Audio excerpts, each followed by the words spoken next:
தென்பொதியை தனிப்பிறந்து தென்பாண்டி மன்னனுக்கு மன்னன் மனிதனுக்கு கன்னியாகி பிறந்த கனிக்கவே ஓடிவதே நாயகி நாயகி நான்கு நாராயணி கைநலினம் பஞ்ச சாயினி சாம்பவி சங்கரி சாமரை சாயிரஞ்சு வாயினி மாதனி வாராயணி சூழனி மாதவி என்று ஆகி ஆதியுடையால் சர்வம் நமக்கே எல்லாம் வல்ல பிறவிற்காகவே உன்னை வணங்கி பட்டிமன்றம் சொல்வோம். ஐயா, ஒரு அருமையான தலைப்பு, நல்ல பட்டிமன்றத்தை கொடுத்துருக்கீங்க. இன்றைய சூழ்நிலையில் ஆன்மீகம் வளர்கிறதா, பக்தியும் பண்பாடும் வளர்கிறதா, தளர்கிறதா? இந்த நிகழ்ச்சியை சிறப்பாக நடுநிலைமையோடு நல்ல ஒரு தீர்ப்பை வழங்க காத்திருக்கின்ற எங்களது நடுவர் அவர்களுக்கும், சிறப்பாக பேச வந்த மதிப்பிற்குரிய ஐயா அறிவுடன் ஐயா அவர்களுக்கும், என்னதான் பேச வந்ததை மறந்துட்டு ஒரு சைடு சேர்த்து எங்க சைடே எல்லாரும் கோல் போட்டு உட்கார்ந்துருக்க அன்பு தம்பி ரவிக்குமார் அவர்களுக்கும், இனிமே எல்லா பேசும் யோசிச்சு உட்கார்ந்துருக்க அன்பு ராமச்சந்திரன் அவர்களுக்கும், இந்த பட்டிமன்றத்தை சிறப்பாக ஏற்படுத்தி கொடுத்திருக்கிற நிர்வாகத்திற்கு வணக்கத்தை தெரிவிச்சுட்டு, பட்டிமன்றத்துக்குள்ள போறதுக்கு முன்னாடி அந்த பெருச்சி அம்மனை பற்றியும் இந்த முனீஸ்வரனை பற்றியும் ஒரு 2 நிமிஷம் பேசுறதுக்கு உங்களுக்கு தெரிவித்து கேட்கிறேன். ஐயா, பொதுவாக ஒரு விஷயம் இருக்கு. அரச மரமும் வேமும் ஒன்று சேர்ந்து ரொம்ப சிரமம். லட்சம் விதைகள் இருந்தா அது ஒரு விதை அரசு முளைக்கும் சொல்லுவாங்க. அந்த அரசு என்ன செய்யும், பக்கத்துல எந்ததையும் வளர விடாது. அப்படி எதையாவது ஒன்று வளர விட்டுச்சுன்னா அது வேம்பை தவிர வேறையே இருக்காது. எப்பயாவது அரிதாக என்ன செய்யும், பழைய பணமரத்தை வளரும். எந்த இடத்துல இந்த மாதிரி நடக்கும்னா, எங்க தெய்வீக சக்தி நிறைந்திருக்கிறதோ அங்க மட்டுமே அரசும் வேவும் உண்டாது. அரசுங்கிறது ஆண், வேவுங்கிறது பெண். ஆணும் பெண்ணும் இணைந்தே கட்டி அரசு இணைந்த வைக்கல. மூலாதாரம் சொல்லக்கூடிய விநாயகர் வச்சுவாங்க. விநாயகர் பெண் பிள்ளை, முருகன் மட்டும்தான் ஆண் பிள்ளை.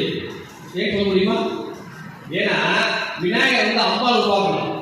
பார்வதி தன் உடம்புல அழுக்கெடுத்துன்னு சொல்லுவாங்க. ஜீவில குழந்தை உருவாக்கணும் அந்த காலத்தை கண்டுபிடிச்சாங்க. அப்படி உருவானவங்க விநாயகர். சிவனின் நெற்றிக்கணி உருவானது முருகன். அதனால முருகன் ஆண் பிள்ளை, விநாயகர் பெண் பிள்ளை அப்படின்னு சொல்லுவாங்க. அப்ப இந்த அரசு வேறுபடக்கூடிய மரத்தை அந்த பெண் பிள்ளையாக விநாயகரை எந்த ஒரு பெண் தொடர்ச்சியாக 21 நாட்கள் தொடர்ச்சியாக சுத்தி கும்பிட்டாலோ அவளுக்கு கட்டுப்பையில் இருக்கிற அனைத்து விதமான நோய்களும் நீங்கி சீக்கிரம் குழந்தை வரும். மாலை மாதத்துல அரசு ஓசோன் நாட்டு ஒரு ஆக்சிஜன் அதிகம் கழுவுறதுக்கு நல்ல ஒரு சிறப்பான ஒரு அரசு. அப்படிப்பட்ட அரசும் வேகம் எங்க இருக்குதுன்னா, நம்ம பெருசியம்மனுடைய ஈசானிய திசையில் அமர்ந்திருக்கு. வேற எங்கேயுமே இந்த மாதிரி கிடையாது. அடுத்து மாறி அப்படின்னா மழையை கொடுப்பவள் மாறி. மாறி பேரை மாற்றி வச்சு பெருச்சி கொடுத்தாங்க அப்படின்னா மழை நல்லது கெட்டவங்க பார்க்கலாம். பேச்சுனா பொய்யில பெய்யும் மழை அனைவருக்கும் கொடுக்குமா. அந்த மாதிரி பெருச்சியம்மனை தேடி வருவர்கள் அனைவருக்கும் தேவையான அனைத்தையும். அதனாலதான் அம்பால சரியாக சொல்றாங்க. இந்த இன்னொரு விஷயத்தை ஓப்பன் போயிருக்கு.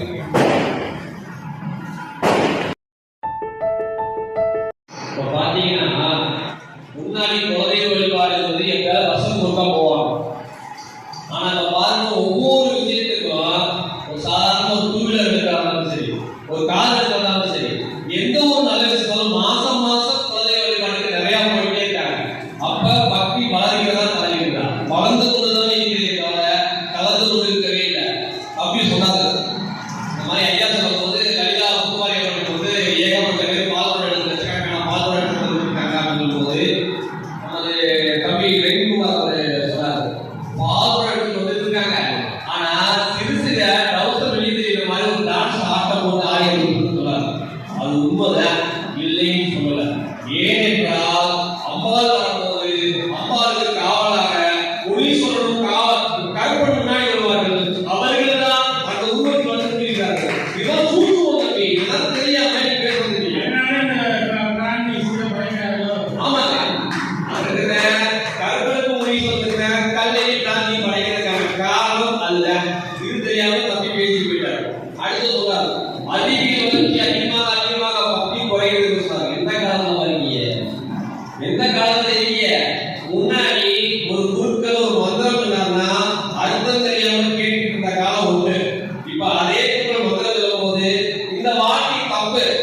பரதம் விஷ்ணு விஷ்ணு தெரிஞ்சு ஐயா ஐயா ஒழுங்கா படிங்க அப்படின்னு சொல்லிட்டு இருந்த நிலைமையில இருக்கும். ஏன்னா எல்லாமே யூடியூப்ல வந்தது.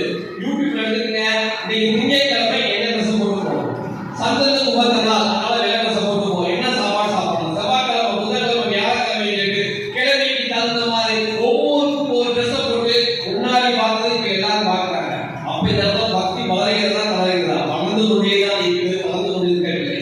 அதுக்கு மேல யூடியூப் எடுத்து பார்த்தா என்ன சொல்றாங்க, உங்களை லக்கணம் பதிலுங்க, சந்திராசனம் பதிலுங்க, எதுவுமே யாரும் பார்க்காம சொல்ல கையாட்டு உள்ள அறிவியல் வளர்ச்சி பக்தியை வளர்த்து கொண்டிருக்கிறதை தவிர வளர்த்து கொண்டிருக்கவில்லை.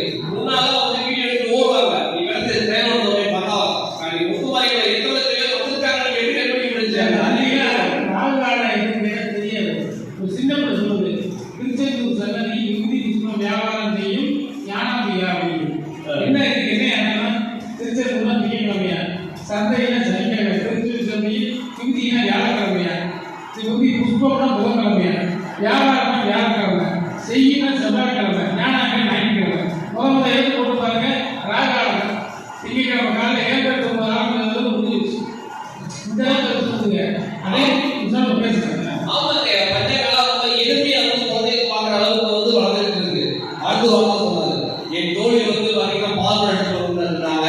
இதெல்லாம் பார்த்தா எக்ஸாம் இருக்கிறதுனால நான் பால்பரேட் வந்து ஒரு நாள் லீவுங்கிறாங்க. அப்படி இல்லை, அந்த தோழிக்கு எக்ஸாம் இருந்தாலும் எக்ஸாமா கேட்டா அப்பாக்களை பக்தி இருந்ததுனால தான் பால்பரேட் கொடுக்குறாங்க. நீங்க மறந்து பேசிக்கிங்க. அப்புறம் அவங்க சொன்னாரு, நான் பெண்கள்லாம் சாமி சிலை பார்த்தோம், அந்த நிறைய அகம் பிரம்மாஸ்மி ஒன்று இருக்கு, கேள்விப்பட்டிருக்கீங்களா? நம்மளே பிரம்மம் உணர்வு. அந்த பெண்கள் எங்க சகோதரிகள் அந்த தெய்வத்தின் கண்ணோட ஒத்து பார்த்து ஞானத்திற்குமா இருக்கேன், அம்மா கூட தலை எனக்கு கூட கலாக்குமா, இருந்தாலும் ஆண்டாவை செஞ்சா எனக்கு கேட்கிறீங்கல்ல, ஆனா போட்டு பார்த்தால மலைய எனக்கு நல்லா இருக்கு, அப்ப அரண்யக்கு போடலாம்னு சொன்னாங்க. ஆமா, அதை இப்ப நாங்க எல்லாம் செஞ்சு பார்க்கிறாங்க. இது வந்து பக்தி வளர்றது தவிர தவறு செய்யல. அடுத்த ஒரு விஷயம் சொன்னாங்க, அந்த காலத்துல இறங்கி வந்து சாமி விட்டாங்க, போகும்போது சாமி விட்டுறாங்க. அந்த ஒரு கோடியாவது கடவுளை நினைக்க வேண்டும் என்ற எண்ணம் இருக்கிறது. எவ்வளவு வேகம் பெறலாம், அந்த ஒரு செகண்ட்ல கூட்டு போறாங்க. அந்த நினைப்பு தாங்க, நீங்களே தான் சொன்னீங்க, எண்ணம் நல்ல எண்ணம் வேணும்னு சொல்லி. அந்த நல்ல எண்ணம் அந்த விநாயகர் நினைக்க வைக்கிறது, அந்த மூலாதார தவறான விநாயகர் நினைக்க வைக்கிறது இல்ல. அதுக்கு கஷ்டப்பட்டு நிறைய இருக்கும். எப்போதுமே ஒரு நல்ல விஷயம் செய்யும் போது கெட்டு போகிற விஷயங்கள் நிறைய இருக்கும். அதெல்லாம் நீங்க ஒரு எனக்கு காலம் கல்யாணம். நீங்களே சொன்னீங்க, பட்டிமன்றத்திற்கு ஆட்கள் கம்மியா வருகிறார்கள், இது ஆடல்பாளைய நிகழ்ச்சிகள் ஆட்கள் கூட வருகிறார்கள். அப்ப எப்போதுமே வந்து நல்லதுக்கு மவுஸ் கம்மி.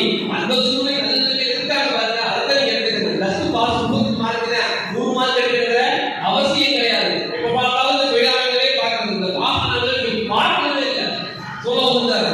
அடுத்த ஒரு விஷயம் சொன்னாரு, 10 பிள்ளை பெற்றாலும் தாய் வந்து 10 பிள்ளை ஒழுங்கா பார்த்துக்கிறாங்க இருந்தாரு. ஆனா 10 பிள்ளைகள் கிடையாது, தாயை ஒழுங்கா பார்க்க முடியாது. அது உண்மைதான். உட்பகல் செய்யும் பிற்பகல் விளையும். அதே தாய் அவள் அம்மாவை பார்க்கவில்லை, அதனால பிள்ளை அவளை பார்க்கல. வேற ஒண்ணுமே இல்லை. அன்னைக்கு அந்த தாயோட அம்மா ஒழுங்கா பார்க்கறதுனா வளர்ந்த பிள்ளை அம்மா பார்க்கறது. அன்னைக்கு விரட்டி விட்டாங்க, அதனால இப்ப பிள்ளை அவங்க அம்மா விரட்டி விட்டாங்க. இதுல வேற எங்கேயுமே போல உட்பகல் செய்யும் பிற்பகல் விளையும். இதுதான் கிடையாது. இப்ப பாருங்க, பிரதோஷ வழிபாடு முன்னாடி எப்பயோ இருந்துச்சு. ஆனா இப்ப வளர்ந்த பிரதோஷம், தீவிர பிரதோஷம், சித்திரை மாசம் சுக்லா பௌர்ணமி, வைகாசி மாசம் வைகாசி விசாகம், ஆடி மாசம் ஆடி திருமஞ்சம், ஆவணி அவிட்டம், ஆடி பூரம், ஆடி 18ஆம் பெருக்கு, அப்படின்னு சொல்லிட்டு ஐப்பசி மாசம் சதயம், புரட்டாசி மாசம் நவராத்திரி 9 நாள். ஐப்பசி அண்ணா சதய நட்சத்திரத்தில் அண்ணாவிசி நடக்கும். அமாவாசை அன்னைக்கும் தீபாவளியும் 6 நாள் வந்து சஷ்டி விரதம் நடந்து கொண்டு இருக்கும். புரட்டாசி மாசம் 9 நாள் நவராத்திரி, கார்த்திகை மாசம் பெரிய கார்த்திகை, மார்கழி திருவாதிரை, தை பூசம், மாசி மகம், மாசி கலரி, பங்குனி உத்திரம், அப்படி ஒவ்வொரு மாசமும் இருக்கக்கூடிய பௌர்ணமி தொடர்ந்து எல்லாருக்கும் நடந்துட்டு இருக்கு. ஒவ்வொரு வருஷம் கூட்டம் கூடி கொண்டிருக்கிறதை தவிர கூட்டம் குறையவில்லை. 1000 வேலைகள் இருந்தாலும் எத்தனையோ கூடிய சம்பாதிக்க வெளியே போயிருந்தாலும் அந்த திருவிழாவை காரணம் காட்டி சொந்த ஊருக்கு வந்து தனது சாமியை கும்பிடு வர வரல. அப்ப தன்னை பக்தி வளர்கிறதா பக்தி வளர்ந்து கொண்டுதானே இருக்கிறது.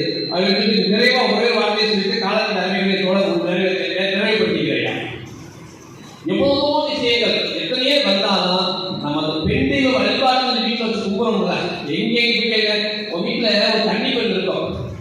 சுகங்கள் இருப்பாங்க. அதை நீ கும்பிட்டா சரியா வந்ததுன்னு சொல்லிட்டு அந்த பக்தி இன்னும் வளர்த்து கொண்டு எல்லா இடத்திலும் வளர்த்து கொண்டுதான் இருக்கிறே தவிர தளரவில்லை. ஆகவே தாங்கள்